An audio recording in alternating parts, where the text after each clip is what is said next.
The Best Investigative Reporting Award is sponsored by Michael Serrell, and it's been won by C.J. Chivers of the New York Times for Secret Casualties. The series established a pattern of secrecy by the U.S. military for hiding from its own soldiers dangerous contaminations from chemical munitions. Here from his home in Rhode Island is C.J. Chivers, and we have a citation. It goes to Desmond Butler, Alberto Arch, Andrea Rodriguez, and Michael Weinstein of the Associated Press for America's Secret Cuban Twitter.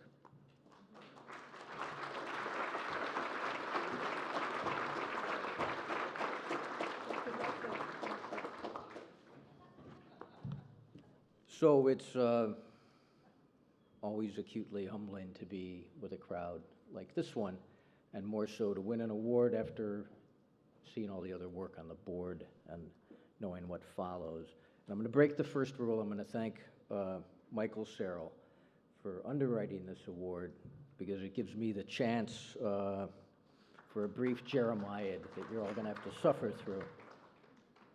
We thought we were working on a story about chemical weapons and old stocks that had been left behind from the Iran-Iraq War and that were wounding Iraqis and wounding American soldiers in very peculiar ways. It wasn't the biggest story in the world. It certainly was interesting. It was a chapter of the war that wasn't understood. We found, as we started to report it, that what we were really writing about was the perils of secrecy, the habits of secrecy under which our own government's doctors were not aware that our soldiers were being exposed to these weapons and were at times turning them away when they came for care. Soldiers going down roads in which previous chemical munitions had been used and explosive devices were not being told that happened. Soldiers who in some cases had to handle the weapons were not alerted that the weapons were out and about in the battlefield. As we reported it, we found repeatedly obstacles that our government was presenting for us. It included threats against sources to have their security clearances revoked. Merely mentioning the name, the title of certain chemical weapons records that we were seeking led for one colonel to be taken out of his office and have his computer zapped, because even the name of the document was considered to be beyond public discussion. I had other sources who were just, dressed down, told not to talk to me.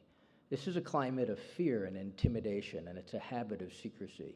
And what it created really, and what everyone here I know stands against, and a lot of the work we've seen today and that we'll see in the future is about this, what it created was essentially a criminalization of discussing the truth, even by the people most affected by that truth.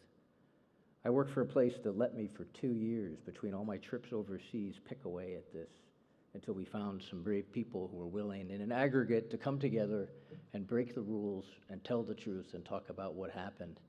And this is really their award, it's not mine. It's the editors who let me patiently work on this, and it's the people who came forward and broke these rules. We like to think it's Uzbekistan that acts like that, but you're in a country that does too.